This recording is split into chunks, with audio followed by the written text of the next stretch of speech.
இந்த வீட்டில் மோசடியாக பத்திரம் போட்டவங்க வந்து உயர் நீதிமன்றத்தை அணுகிறாங்க. அவங்க போய் என்ன செய்கிறாங்க அப்படின்னா, இங்கே சிவில் வழக்கு நடக்கிறத பற்றியும் அந்த வழக்கில் எந்த உத்தரவையும் சொல்லலை.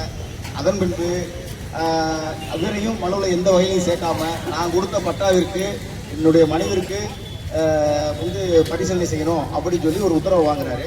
அந்த உத்தரவை வாங்கின வட்டாட்சியர் வந்து அந்த இடத்த அளக்கிறதுக்கு முதல்ல ஆள் அனுப்புகிறாங்க.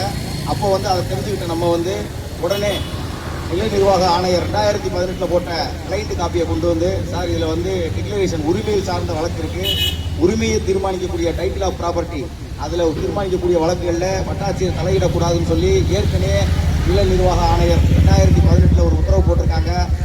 அது குறித்து முன் தீர்ப்புகள்லாம் இருக்குது. அப்படிங்கிறதெல்லாம் வலியுறுத்தி நம்ம வந்து வட்டாட்சியர்கிட்ட அதில் வந்து இங்கே வந்து நேரடியாக மனுவாகவும் கொடுத்து பதிவு தபால் மூலமாகவும் நம்ம அனுப்பி வச்சோம். ஆனால் அவங்க என்ன சொல்கிறாங்கன்னா,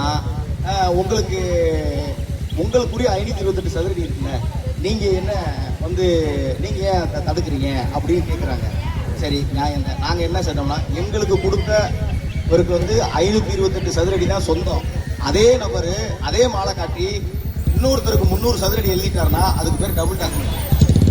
அந்த டபுள் டாக்குமெண்ட் சம்மந்தமாக நாங்கள் வந்து டிக்ளரேஷன் சூட்டு போட்டு வழக்கு நிலுவையில் இருக்குது, அதை நீங்கள் விசாரிக்காதீங்க. ஏன்னா அது வந்து சிவில் கோர்ட்டோட டிகிரி, ஃபைனல் டிகிரிக்கு அப்புறம் தான் அதை நீங்கள் விசாரிக்க செய்ய முடியும் அப்படிங்கிறத நில நிர்வாக ஆணையர் வழங்கிய 2018 வழங்கின சர்க்குலரை நம்ம அவங்களுக்கு சொல்கிறோம். ஆனால் அதை எந்த இதையுமே கண்டுக்கலாமல் திரும்ப கடந்த 10/5/2025 காவல்துறையோட அந்த இடத்துக்கு அளவு செய்ய வர்றாங்க. திரும்பவும் நம்ம என்ன சொல்கிறோம், நோட்டீஸ் கொடுத்து நீங்கள் எதுவுமே ப்ராப்பராக செய்யலை, நீங்கள் ஏதாவது முறையாக நோட்டீஸ் கொடுத்தீங்க அப்படின்னு சொன்னால் நம்ம உயர் நீதிமன்றத்துக்கும் நாங்கள் போகிறதுக்கு ஏதாவது வாய்ப்பாக இருக்கும். நீங்கள் எதுவுமே செய்யாமல் இப்படி சடனாக செய்கிறது நல்லா இல்லை சார் அப்படின்னு சொன்ன உடனே காவல்துறையினர் அதாவது வருவாய்த்துறையினர் வந்து நிலத்தை அளக்கிறதுல குறியாக இருந்தாங்க. ஆனால் அங்கே வந்த காவல்துறையினர் தான் இல்லை முறைப்படி அளங்க அப்படின்னு சொல்லி அங்கே இருக்கக்கூடிய அன்னைக்கு அளக்க விடாமல் செஞ்சாங்க. அதன் பின்பு இப்போ கடந்த 2/6/2025 அன்று காலை 11 மணிக்கு அழகுசாமிக்கு ஃபோன் வரும். யார்? கிராம நிர்வாக அலுவலகத்திலிருந்து. அவர் என்ன சொல்கிறார் அப்படின்னா, ஒரு நோட்டீஸை கொடுத்து 16/5/2025 அப்படிங்கிற தேதியிட்ட ஒரு கடிதத்தை கொடுத்து இன்று நாலு பாக்கே அளக்கிறோம், உங்கள் இடத்த அளக்கிறோம் அப்படின்னு அவங்ககிட்ட சொல்கிறாங்க. அவர் அந்த இதை பார்த்துட்டு, என்ன சார் 16/5 போட்டிருக்கு, இன்னைக்கு போட்டு வந்து 15 நாள் கழிச்சு என்கிட்ட நோட்டீஸை கொடுக்குறீங்க, இன்னைக்கே கொடுத்து இன்னைக்கு எப்படி சார் அளக்க முடியும் அப்படின்னு சொல்லி அவர் ஆட்சேபனை தெரிவித்து அந்த கடிதத்தை பெறாமல் வட்டாட்சியர் அலுவலகத்துக்கு வர்றாரு. வட்டாட்சியர் அலுவலகத்துக்கு வந்தால் அவர் வந்து இங்கே வந்து அவர்கிட்ட வட்டாட்சியர்கிட்ட முறையிட்டோம் இல்லை அளப்போம், அப்படி தான் அளப்போம்னு சொன்ன உடனே அவர் வந்து அன்று தற்கொலை முயற்சியில் ஈடுபடுறாரு. தற்கொலை முயற்சி அப்படின்னா மண்ணெண்ணெயை ஊற்றுறாரு அவருடைய ஆதங்கத்தில், நம்மளுடைய இடம் போகுது.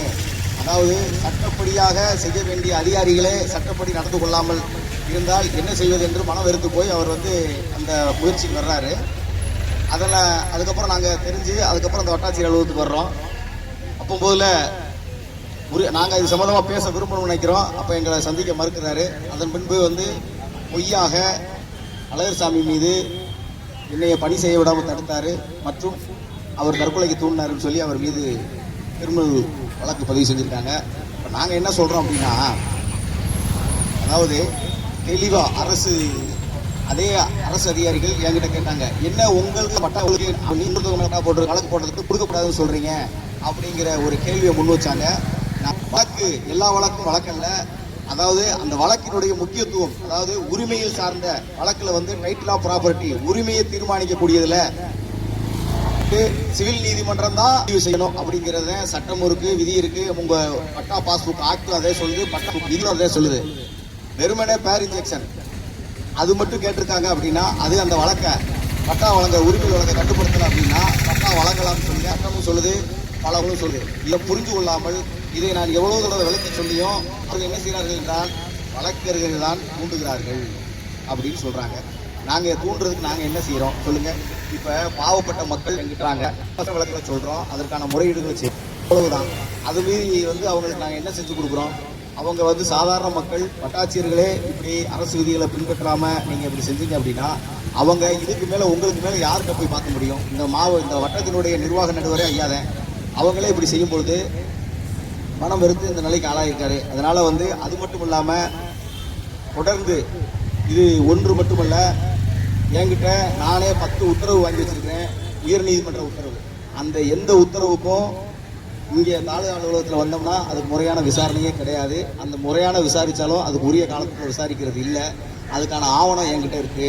ரெண்டாவது, ஒரே நாளில் ஒரு 2 கோடி ரூபாய் சொத்துல சிலார்பட்டி வருவாய் கிராமத்தில் தொடர்ந்து அதை பார்த்தீங்கன்னாக்க அங்கே வந்து அந்த சொத்துக்கு அவங்களுக்கு சம்மந்தமே இல்லை. அந்த சொத்துக்கு சம்மந்தம் இல்லாத நபர்களை கூட்டு பட்டாளை ஏற்றிடுறாங்க. அப்போ அந்த பட்டாவை ரத்து பண்ணுறதுக்கு அவங்க வந்து போய் அலைய வேண்டியிருக்கு. அதெல்லாம் எப்படி? பட்டா கேட்டு இவங்க இத்தனை 6 மாத காலமாக போராடி ஒரு இடத்துக்கு 6 மாத காலமாக போராடுறாங்க, இந்த இடத்துக்கு கட்டா கொடுக்கக்கூடாதுன்னு 6 மாத காலமாக போராடுறாங்க. ஆனால் முறைகேடாக ஒரே நாளில் பட்டா வழங்கியிருக்கிறாங்க. அதனுடைய ஆவணங்கள் இருக்குது. ரெண்டாவது, இது அனைத்தையும் கொண்டு நாங்கள் உயர்நீதிமன்றத்தில் மீண்டும் முறையிடுறதுக்கான தயார் நிலையில் இருக்கிறோம். நன்றி, வணக்கம்.